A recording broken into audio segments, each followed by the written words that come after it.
Welcome, Chetan. Welcome to this second episode of TechTalk. So, Chetan is a co-founder of BurnCal. Chetan has been a graduate from the BITS Pilani Institute, and he has been working in various innovative areas. Were they all startups, or Mostly startups. they were mostly startups? Right. Okay. Yeah. So, Chetan, why don't we start with a little bit of introduction about yourself and your background and how BurnCal came about? Yeah, sure. So thank you for the introduction. To talk about myself, so I'm Chetan and I'm from Hyderabad, which is a city in India. And I have more than, let's say, 3 years of experience in business development and sales activities. I was a co-founder of a tech startup named Drone Nation. So before that, I was doing my graduation from BITS Pilani, wherein I stayed in Goa for over 5 years, and I pursued my masters in mathematics and also done my engineering. So during the last year of college itself, I've decided that I wanted to pursue a journey of an entrepreneur. Of course, I didn't have much experience as just a student entrepreneur, but the only experience I had before that was working with the startup named Bounce, which happens to be one of the most valuable startups in our country right now, which is into ride sharing.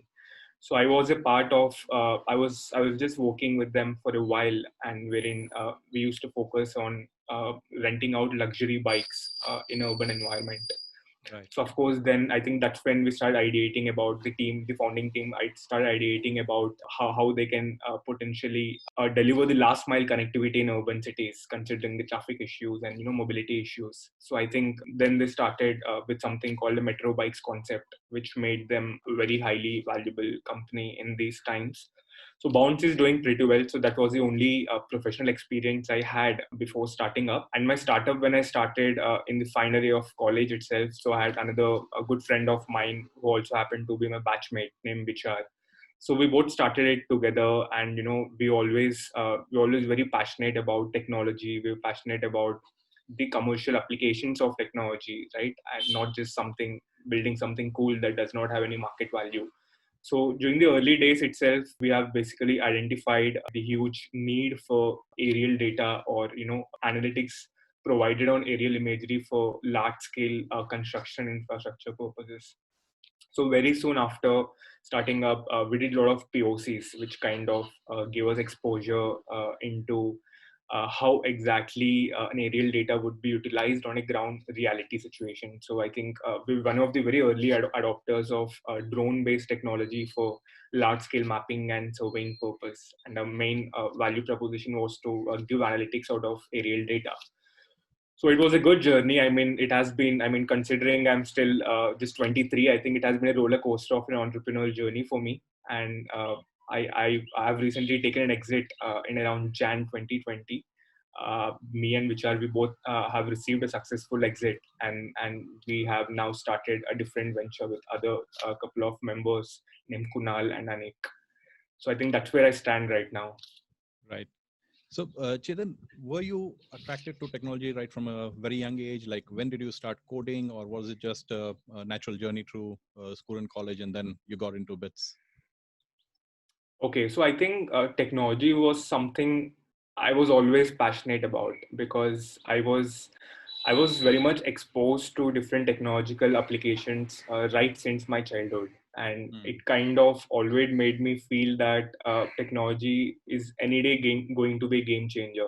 I started to dig deeper into why such kind of things are even being taught. Like, so what is the Hmm. need for innovation when I'm already living a life wherein my problems are being solved? Then I kind of realized that a lot of times, any user you look at, if you look at users' behavior, there is typically some emotion attached to it. For a human being to do any particular activity, there's an emotion which triggers a person to do that.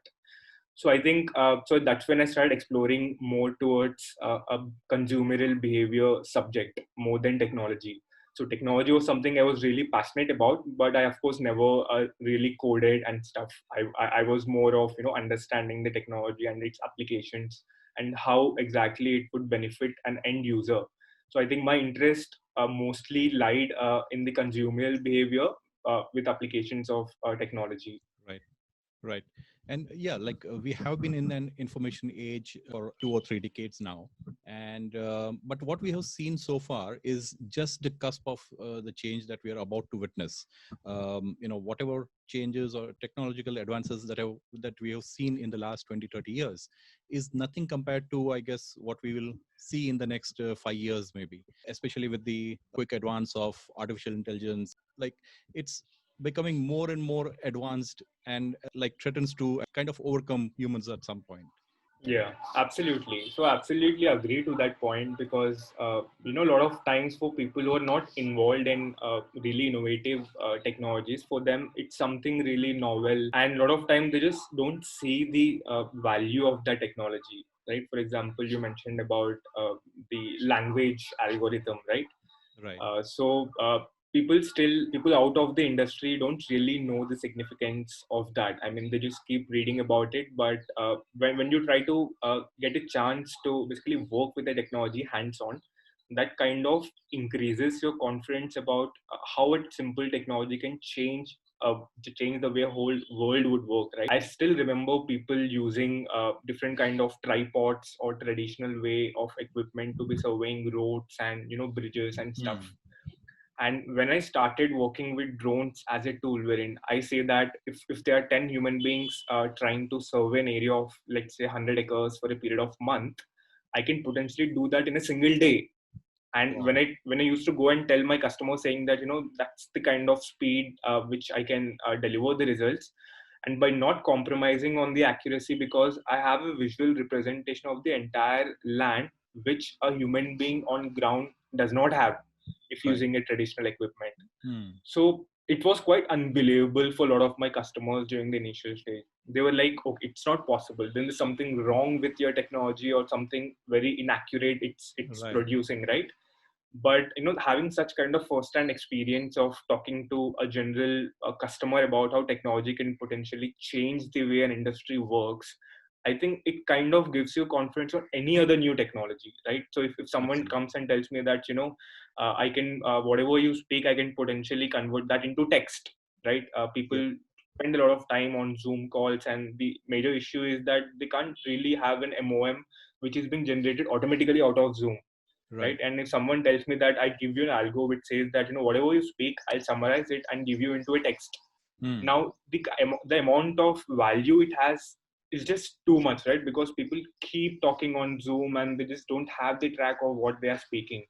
So I think Absolutely. technology very simple like even NLP could potentially change the way the world operates at a global scale, True. is what I Very feel. true. Correct.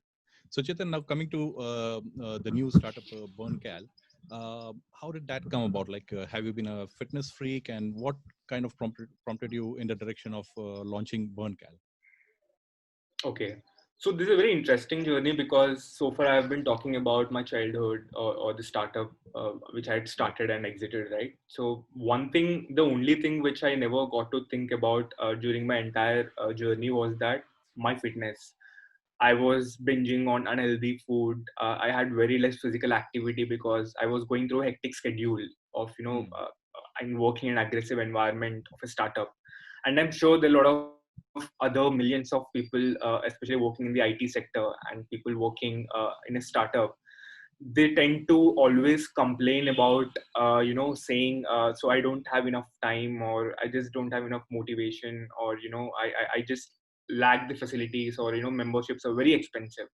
So people come up with problems like this, and I was one of them. So wherein I never really gave enough time to my physical fitness. And after exiting, I think it made me realize that if there is something I have to do in my life, I think that's about taking good care of my physical fitness, because that contributes to my overall health.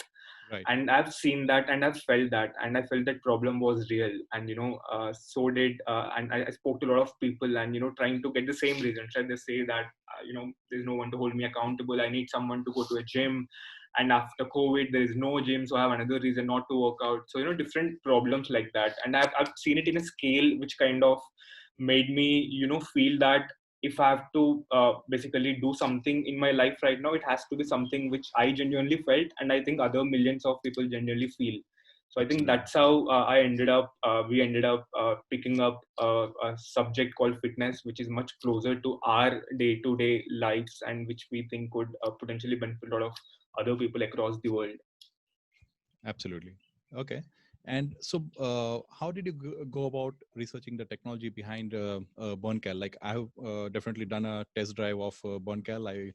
I tried out one of the squat routines, and yeah, I mean, it was pretty amazing to see, the way um, the app was able to capture my movements, map out the entire human body, and then kind of give us statistics of what I had done, like how many reps and how many minutes I spent doing the exercise and all of that.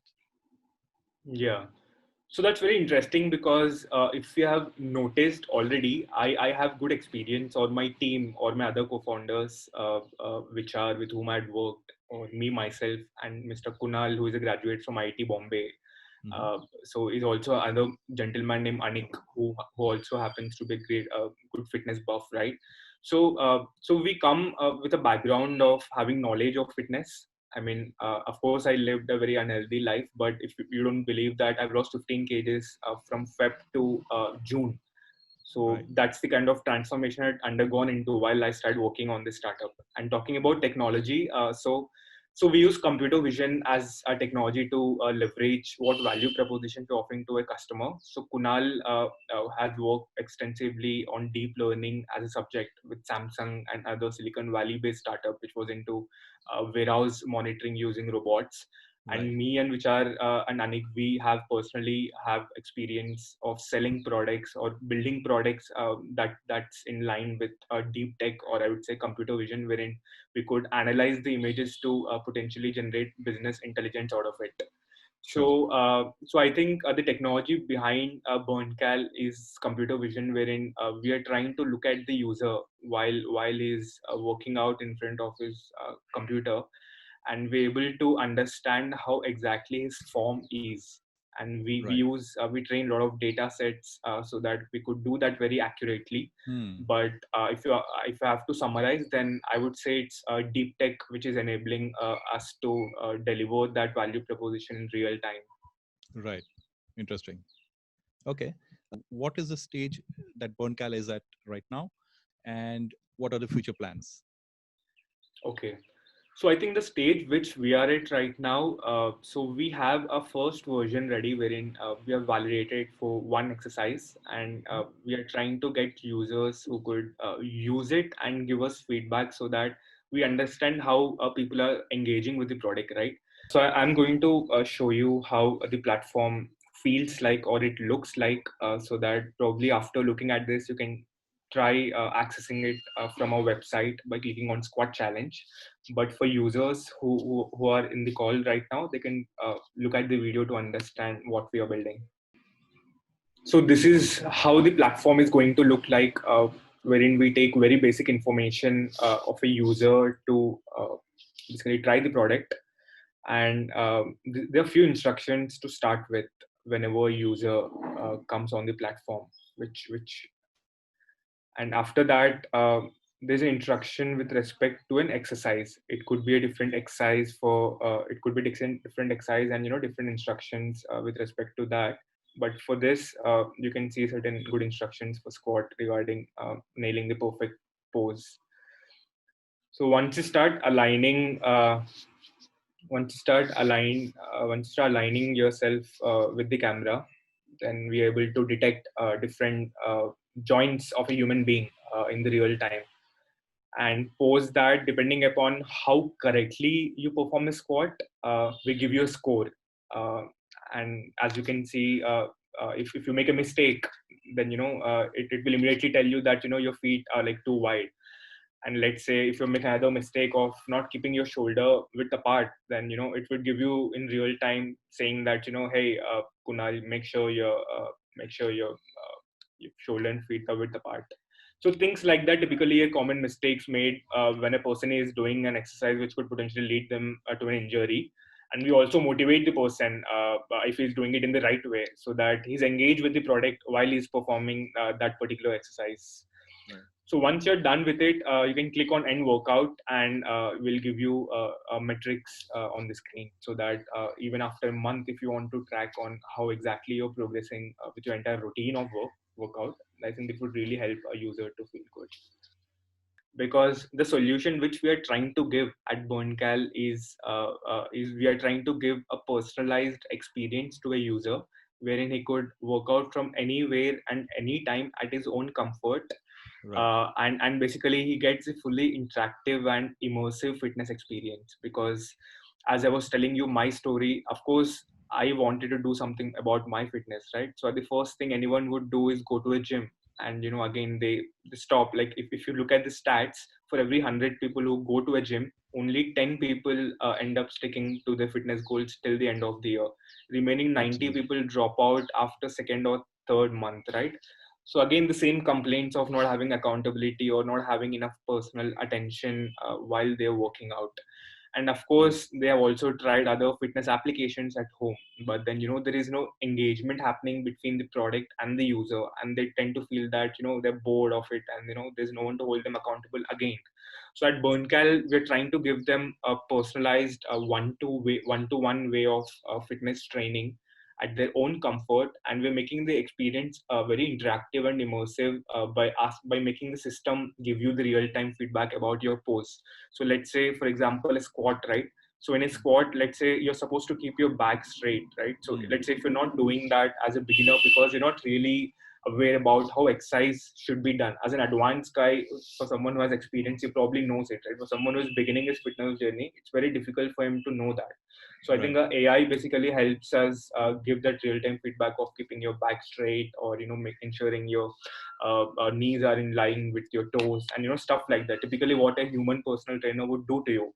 Right. So in order to enable that personalized experience, the stage which we are at right now, we have validated for one exercise, and it's we are trying to give early access to those people who are using this and giving us feedback, so that we could give them a complete access to a full product, which would be launching, let's say, in a matter of months, probably a couple Sure. of months or so, wherein we would be giving a routine for a user. Because squat as an individual exercise wouldn't solve your purpose of fitness, right? I'll have to give Right. you a personalized routine, wherein even if you're not able to do it for a particular day, the routine has to adjust itself through AI, so that it could potentially help you achieve your fitness goals. So that's the technology we are building in the backend. So I think probably it will take a couple of months for us to come up with the complete product. But right now, for the people who are basically using the alpha, who are giving the feedback, we're offering them a complete access to the product as soon as it launches, as on a Right. priority basis.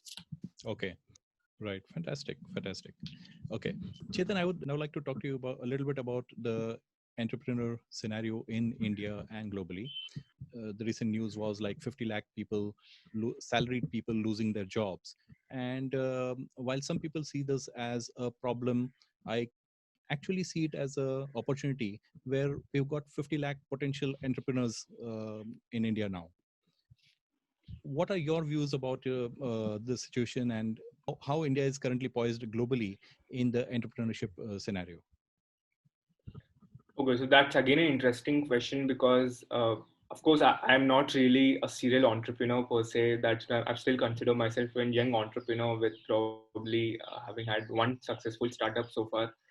So, but if I have to answer that question, I do see it as an opportunity, because anything big happens in a global environment, something like a financial crisis, or something like a pandemic, it opens up a lot of opportunities for people to explore and try to innovate. So I Right. always support that. So I think you rightly mentioned that if people are saying 50 lakh people have lost their jobs, it has also potentially created an opportunity for 50 lakh entrepreneurs. So I think entrepreneurship is about finding your way and getting out of your comfort zone.